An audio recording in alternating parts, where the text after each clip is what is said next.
네, 강프로입니다. 자, 하나마이크론 보겠습니다. 하나마이크론 오늘 1.4% 상승해서 끝났고 27,900원에 끝났습니다. 자, 오늘 삼성전자도 한 4.7% 상승해서 끝났고요. 하이닉스도 3% 후반대, 3.7% 정도 상승해서 끝났으니까 이렇게 대형주가 이 정도의 강세를 보였는데 대형주 정도의 강세도 보이지 못했다는 점이 약간 좀 아쉽지만 전체적으로 왜 이런 움직임이 나오는지, 그리고 무엇보다 지금 얼마의 매수를 해야 되는지, 그리고 보유하고 있다면 내가 어떻게 해야 되는지, 그 내용에 대해서 이야기를 드릴 거고요. 그리고 추가적으로 반도체 관련돼서 내가 전체적으로 어떤 부분을 파악하고 있어야 되는지, 그 내용까지 이해를 한다면 하나마이크론에 대해서 내가 수익을 보고 나오는데 크게 어려움이 없을 겁니다. 자, 그러면 오늘 시장에 대한 움직임, 반도체를 볼 때는 시장에 대한 움직임을 안 볼래 안 볼 수가 없죠. 그래서 시장에 대한 움직임 먼저 이야기를 해드릴게요. 자, 내용 한번 보시면 오늘의 증시 코스피 2%대 강세 구간에 있었고요. 코스닥 같은 경우에는 0.6%밖에 못 올랐습니다.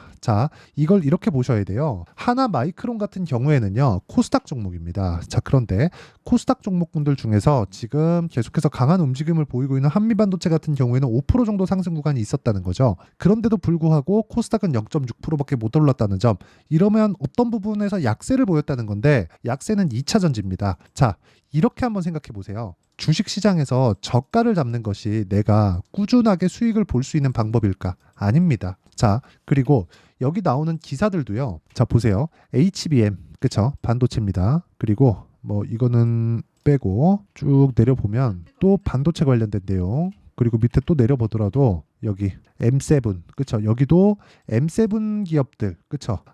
그 매그니피센트 7이라고 불리우는 M7 기업들도 대부분 반도체나 기술주로 형성이 되어 있다고 보시면 됩니다. 자, 이렇게 보더라도요, 모두 다 거의 한 90% 이상이 반도체 관련된 뉴스입니다. 자, 그렇다는 건 지금 시장을 주도하는 종목군들이 뭐라는 거죠? 반도체라는 거예요. 근데 반도체는 지금 어떻죠?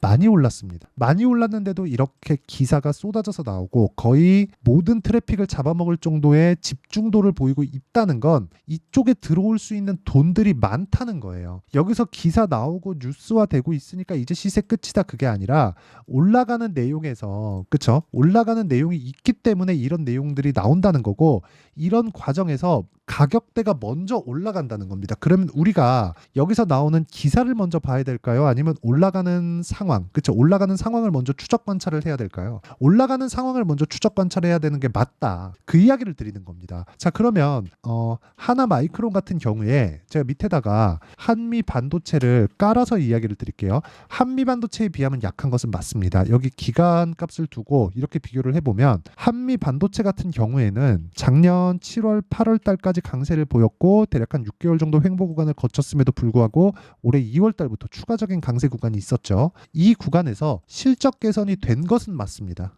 그렇죠. 그런데 실적 개선이 4월 달에 발표되는 1분기 실적에서 개선이 된 거지, 여기 4분기 실적 있죠. 4분기 실적에 소폭 개선이 되기는 했지만 연간 실적은 보면 그렇게 좋지 않았다는 겁니다. 자, 그러면 주가는 언제 올라간다는 거예요? 실적이 나쁠 때 올라간다. 이게 핵심이에요, 이게. 그리고 하나마이크론 같은 경우에는 어떤 상황이에요? 한미반도체와 같은 결을 가지고 있지만 한미반도체에 비하면 모멘텀이 부족하다. 즉, 상승에 대한 기대감이 부족하다는 겁니다. 기대감이. 왜? 삼성전자에서 아직까지는 HBM의 영향력을 많은 영향력을 가지고 있지 못하기 때문에 그렇습니다. 그러면 삼성전자에서 어떤 지금 작업을 하고 있는지, 어떻게 준비를 하고 있는지 그 내용에 대한 파악이 되고, 그런 부분을 토대로, 그쵸, HBM에 대한 시장성, 그리고 메모리 반도체의 바뀐 위상에 대해서 우리가 약간 조금만 생각해 보면 알 수 있는 내용이거든요. 예전에는 한국 시장의 반도체 기업들은 항상 수식어가 붙었습니다. 그게 뭐겠습니까? 사이클이다. 사이클이 돈다. 그쵸, 사이클 산업이다. 좋아질 때가 있고 나빠질 때가 있고, 좋아질 때가 있고 나빠질 때가 있고. 근데 미증시는 그렇지 않았어요. 미증시는 계속해서 좋아지고 나빠지고 좋아지고 나빠지고가 있지만 이렇게 저가를 높여가는 상황을 만들어냈습니다. 왜 이런 상황을 만들어냈느냐? 미증시는 전방 산업에 속해 있기 때문에 그렇습니다. 그런데 이번에 AI 시대가 오면서 메모리 반도체 쪽도 전방 산업에 속할 수밖에 없는 상황이 돼버렸어요. 여기 비메모리 시장이 만들어져요. 그렇죠? 비메모리가 어느 정도 기반이 잡혀 있어야 그 뒤에 따라오는 메모리 반도체가 발전할 수 있고 성과가 나오는 거예요. 그런데 지금은 비메모리가 추가적으로 발전하기 위해서는 메모리 반도체가 그 안에 들어가야 되는 상황까지 있고 HBM5가 될지 HBM6가 될지는 모르겠지만 삼성전자는 이 내용에 대한 부분을 아직까지 준비를 하고 있습니다. 그리고 경쟁사들이 계속해서 붙고 있어요. 그 경쟁사는 누구겠습니까? 하나 마이크론에 대한 경쟁사가 아니라 엔비디아에 대한 경쟁사입니다. 지금 HBM을 소화하는 게 어디 쪽이죠? 엔비디아, AMD 이쪽이잖아요. 근데 여기서 엔비디아 쪽이 거의 뭐 독점하다시피 하고 있으니까 엔비디아의 반발이 심합니다. 근데 엔비디아의 반발을 하고 있는 쪽이 마이크로소프트, 애플, 구글 이쪽이에요. 그렇다 보니까 무슨 일이 생깁니까? 야, 아무리 그래도 난 이 가격 주고 너네 거 못 쓰겠다. 차라리 내가 만들었을래. 이 내용이 나오고 있단 말이에요. 근데 그러면 그럴수록 HBM이 추가적으로 더 필요한 내용이 생긴다. 왜? 엔비디아는 추가적으로 뭘 해야 돼요? 성능을 앞서가야 되고 나머지 기업들은 물량을 늘려서라도 이쪽을 잡아야 돼요. 그렇죠? 대신에 이쪽은 가성비, 이쪽은 뭐예요? 계속해서 절대 성능을 앞서가야 되는 그런 상황이 만들어진다는 겁니다. 자, 그러면 이 구간에서 우리가 파악하고 체크할 수 있는 내용은 뭡니까? 주식시장의 미래 가치를 반영하는 기대치가 어디까지 올까? 그건 실적의 전환점이 완벽하게 있을 때, 그렇죠? 그때까지 올라간다는 겁니다. 근데 하나 마이크론의 실적은 지금 어떻습니까? 자, 올해는 1590억의 회복세를 탈 수 있다고 예상치가 잡혀 있지만 23년도까지는 어떻습니까? 570억. 역성장했어요. 50%나. 그렇죠?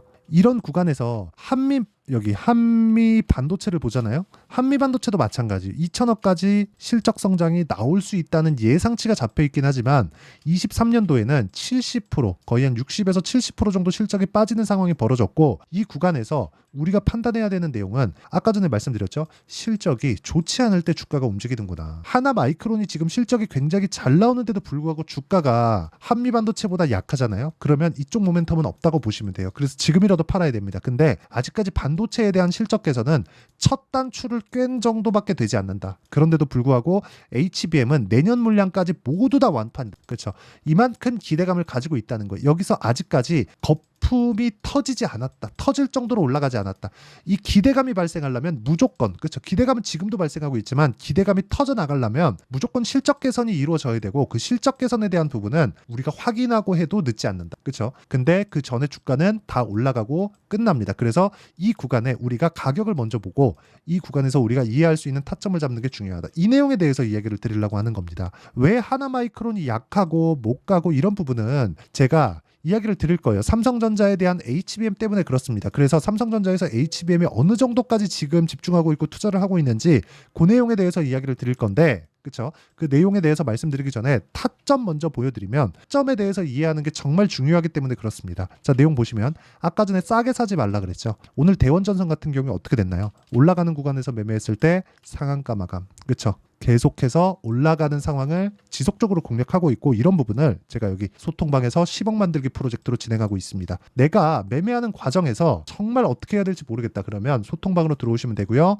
소통방은 무료로 진행한다. 그래서 구독과 좋아요 눌러주시고요. 상단에 있는 전화번호로 구독 또는 10억이라고 문자 보내주시면 제가 소통방 입장 링크를 순차적으로 공유를 해드리겠습니다. 자, 어떤 식으로 공유가 되느냐 보세요. 지금 보여드리는 대원전선 있죠? 대원전선 시장가 매수 8시 48분 장시작 전입니다. 그리고 YC 그렇죠. YC 보세요. 올라가는 구간에 계속해서 매매한 결과 어떻습니까? 오늘도 큰 폭의 상승세가 있었고 애초에 보유를 하고 있었다. 이런 부분을 소통방에서 계속 공유를 하고 있습니다. 재룡산업 같은 경우에도 이틀째 공략이 진행되고 있죠. 5월 3일 금요일까지도 공략이 들어갔고 이런 식의 상황을 장시작 전에 공유를 하기 때문에 매매하는 과정에서 내가 가격에 대해서 봐야 되는 건 정말 중요하다. 아까 전에 제가 싸게 사지 말아야 되는 이유가 여기 다 나오는 겁니다. 그리고 하나마이크론의 실시간 타점도 제가 소통방에서 전체적으로 공유를 해드리도록 할 테니까 상단에 있는 전화번호로 구독 또는 10억이라고 문자 보내주시면 제가 소통방 입장 링크를 순차적으로 공유를 해드리도록 하겠습니다. 자, 그러면 하나마이크론을 포함해서 우리가 전체적으로 타점을 잡는데 왜 올라가는 구간에서 잡아야 되는지 그 내용에 대해서 이야기를 드렸고, 그럼으로 인해서 나오는 결과까지 보여드렸는데, 그러면 하나마이크론으로 이렇게 내용을 보면 정확하게 이렇게 나옵니다. 하나마이크론을 보는 이유는 신고가 구간에 있기 때문에 그렇다. 한미반도체를 보는 이유는 신고가 구간에 있기 때문에 그렇다. 자, 그러면 우리가 이거를 뒤집어서 생각해 보시죠. 하나마이크론이 올라가려면 한미반도체가 빠져야 될까요? 전혀 아니죠. 한미반도체가 지속적으로 올라갈 수 있는 상황을 만들어야 됩니다. 근데 민감도, 그쵸? 반도체 사이클에서 민감도, 그쵸? 반도체 종목군에서 민감도가 하나마이크론보다 한미반도체가 더 민감한 움직임을 보이고 있고, 그만큼 모멘텀이 크다는 겁니다. 그리고 실제 하이닉스 쪽으로 장비 납품이 계속해서 진행이 되고, 이것에 대한 실적이 적용되는 부분이 지금 청주에서 건설하고 있는 M15X 공장 있죠? 이쪽에 25년도 내년에 완공입니다. 이쪽 7월 달부터는 장비 발주가 쏟아질 거예요. 그쵸? 공사에 대한 기반 공사, 건물을 올리고, 그쵸?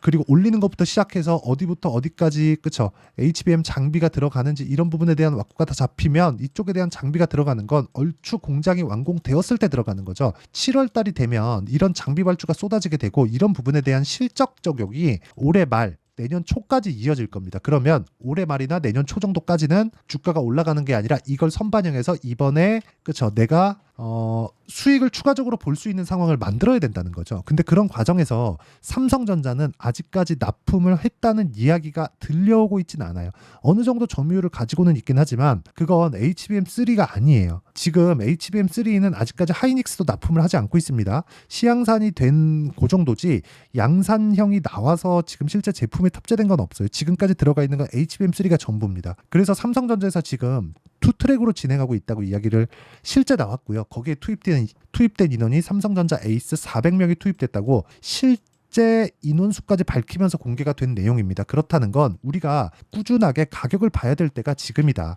단기간에 어느 정도 약한 움직임을 보이고 상대적으로 약하다 그래서 지금 매도할 부분이 아니라는 겁니다. 그리고 계속해서 경쟁이 붙을 수밖에 없는 게, 자, 이런 내용입니다. 애플, 그쵸? 서버용 AI 반도체 개발 중 엔비디아와의 경쟁 나선다. 자, 이거는 이럴 수밖에 없는 게 AI 반도체, 즉 GPU에 대한 부분을 애플 측에서, 그쵸? 애플 실리콘에서 개발을 한다는 겁니다. 그리고 이건 자사에서 소화를 다 하겠죠. 디바이스, 모바일 디바이스의 최대 강자는, 그냥 지구상에서 최대 강자는 애플이에요. 근데 여기서도 뭐 쓰나요? 메모리 씁니다. 그쵸? 이 메모리가 애플하고 같이 개발하는 상황이 나오는 상황이 있을 수도 있어요. 그쵸? 이런 부분에 대한 내용을 이해를 한다면 우리는 하나마이크론을 포함해서 아직까지 반도체를 매도할 때는 아닙니다. 그래서 하나마이크론이 지금 상대적으로 약한 움직임을 보이고 있지만 우리가 철저하게 타점을 이해해야 되는 이유가 그것 때문에 그렇다. 그리고 그 타점에 대한 전체적인 내용들 있죠. 다른 종목군들까지 그 전체적인 내용은 여기 소통방에서 진행하고 있고요. 상단에 있는 전화번호로 구독 또는 10억이라고 문자 보내주시면 제가 소통방 입장 링크를 순차적으로 공유를 해드리고요. 그리고 전체적으로 원리에 대해서, 그쵸? 원리에 대해서 내가 어떻게 봐야 되는지 그 내용에 대한 부분은 여기 하나마이크론의 가격과 단기 보유 전략, 그리고 여기 단기는 2주입니다. 물론 오차는 존재하지만 오차 범위가 크지 않고요. 그리고 2주 안에 내가 수익 전환시킬 수 있는 가격에 대한 부분, 무엇보다 하나마이크론의 실시간 타점을 제가 문자로 공유를 해드리도록 할 테니까 구독과 좋아요 눌러주시고 상단에 있는 전화번호로 마이크론, 자, 마이크론이나 뭐 하나마이크론이나 이렇게 문자 보내주시면 제가 알아듣고 실시간 타점 그리고 단기 보유 전략을 공유해드리도록 하겠습니다. 자, 내용 정리할게요. 미래 가치를 반영하는 이 주식시장의 특성상 올라가는 구간에서 매매를 해야 된다. 하나마이크론이 상대적으로 약한 거지 전체적인 움직임 자체는 약하지 않다. 그렇기 때문에 삼성전자의 움직임이 중요하고 삼성전자가 오늘 강세 구간에 접어들었다. 삼성전자의 강세는 무한정 나오지 않습니다. 그렇기 때문에 삼성전자가 강한 움직임을 보이고 있을 때 집중해야 될 때고 하나마이크론의 매수 타점 그리고 추가 매수 타점을 잡아야 될 때가 됐고요. 그게 지금입니다. 그리고 그 내용에 대한 부분을 이해했을 때 어느 정도까지 내가 가격을 잡을 수 있는지 그리고 나서 어느 정도까지 성과를 낼 수 있는지 그 내용에 대한 부분을 다 이해시켜 드리도록 할 테니까 영상 끝까지 시청해 주시고요. 모든 분들이 성공 투자하셨으면 참 좋겠습니다. 자, 24년도가 돼도 여전히 시장은 녹록지 못합니다. 이런 상황이 벌어지는 건 어쩔 수 없습니다. 이런 상황에서도 수익이 나는 종목들의 구조는 변하지 않습니다. 즉 대시세 종목에 대한 구조는 변하지 않는다는 거고, 실제 제가 소통방에서 지속적으로 이야기를 드리고 있는 내용도 대시세 종목이나 시장 주도주를 공략하는 건 철저하게 가격 분석을 하라고 이야기를 드리고 가격 분석 이후에는 이슈에 대한 파악 그리고 이슈를 파악하고 나서는 다시 내가 얼마에 매수할지 그 타점에 대한 부분을 지속적으로 언급을 하고 있습니다. 자, 근데 생각해 보세요. 시장이 굉장히 어려웠습니다. 어려운 상황에서의 어떤 종목들이 강했냐 보면 반도체와 그리고 바이오입니다. 자, 실제 여기 보면요. HLB에 제가 실제 매매한 내용을 띄워놓고 보여드리고 있는데 1월 22일부터 매매를 시작해서 4일 동안 31%의 수익 마감이 됐고요. 그리고 여전히 신고가 종목입니다. 자, 그리고 그 다음 어보브 반도체 이름을 보시다시피 반도체 종목이죠. 그리고 AI 반도체는 지속적으로 강세를 보이고 있습니다. 이 종목도 신고가를 먼저 달성한 이후에 제가 21%의 단기간에 21%의 큰 수익을 내고 마감이 됐습니다. 다시 재공략을 준비하고 있고 이런 부분은 소통방에서 다 공유를 해드립니다. 자, 그리고 코세스. 자, 코세스 같은 종목도 당연히 그쵸 신고가 종목이고요. 그리고 반도체 종목입니다. 이 종목도 영업일 기준에서 이틀 동안 대략 한 15%의 수익 마감이 됐습니다. 내용을 한번 보시면 어떻습니까? HLB를 포함해서 뭐 30%, 20%, 뭐 15% 이런 식의 수익이 지속적으로 발생하고 있는데 이 세 종목 모두 다 신고가 종목이고 1월 달에 시장이 약세를 보이고 있는 구간에서도 강했었던 그런 종목입니다. 특징점이 하나 있는데 그 이슈에 앞서서 가격이 먼저 반영했다는 거죠. 그렇게 제가 가격을 먼저 보고 이슈에 대해서 파악하는 이유는 결과적으로는 큰 시세를 먹기 위한 사전 준비 작업입니다. 실제로 큰 시세를 먹기 위해서 사전 준비 작업을 했을 때 여기 레인보우 로보틱스 127% 그리고 ISC 98% 그리고 한미반도체 97%의 큰 수익을 내는 상황을 만들 수 있습니다. 어떤 식으로 소통방에서 진행됐는지 그쵸 그 상황을 제가 이야기를 드린 건데 이런 상황도요 당연히 신고가를 공략했을 때 가능한 겁니다. 자, 그러면 이번에도 마찬가지입니다. 그쵸 정부 주도의 코리아 디스카운트 해소 방안이 2월 달에 발표를 하고요. 그리고 2월 달에 발표된 내용을 토대로 주가가 움직이는 게 아니라 이미 움직인 내용이 있죠. 실제 이 내용은 크게 중요한 게 아니라는 겁니다. 실제 움직인 내용을 보면 자, 기아차입니다. 실제로 12월 달에 신고가를 만들어 놓고 정부에서 입김을 불어 넣으니까 순식간에 기아차를 포함해서 현대차 같은 거대 기업들의 주가가 2주도 채 되지 않아서 40% 정도의 큰 시세를 냅니다. 자, 그러면 우리는 어떤 종목을 봐야 될까요? 이슈를 파악해야 되는 것도 맞지만 철저하게 가격에 맞춰서 매매를 해야 되는 게 당연히 중요합니다. 정부가 주도하는 정책 방향이 있겠죠. 그 방향에 맞춰서 우리가 종목을 찾을 필요가 있다. 자, 그러면 답이 나왔습니다. 정부가 주도하는 방향에 맞춰서 제2의 기아차를 찾는 게 지금은 중요하다. 근데 정부 정책의 방향에 맞게 가자. 그랬을 때 앞서서 제가 보여드렸었던 내용인 여기 레인보우 로보틱스 127% 그리고 ISC 98% 그리고 한미반도체 97%와 같은 수익을 낼 수 있습니다. 물론 시간에 대한 부분은 최소 2주의 시간이 필요하고요. 그리고 최장 3개월 안에 끝내야 됩니다. 자, 기아차의 시세를 보셨던 것과 같이 2월 달에 정부 정책의 방향이 결정되고요. 바로 3월 달이면 시행입니다. 자, 그러면 우리는 거기에 맞춰서 당연히 종목을 찾아야 되고 제가 제2의 기아차를 찾아놨습니다. 제가 아까 전에 소통방에서 이야기를 드렸었던 내용 다 공개를 해드렸는데 그 내용처럼 종목만 받고 싶다 하시는 분들은요. 상단에 있는 제 전화번호로 대시세 자, 대시세라고 문자를 보내주시면 정부 정책의 방향에 맞는 종목을 모든 분들에게 무료로 공개를 해드리도록 하겠습니다. 자, 제가 원하는 건 채널 성장이 목적입니다. 자, 그래서 구독과 좋아요 꼭 좀 부탁드리고요. 모든 분들이 정부 정책에 맞는 방향으로 매매를 이어가서 큰 수익 보셨으면 좋겠습니다.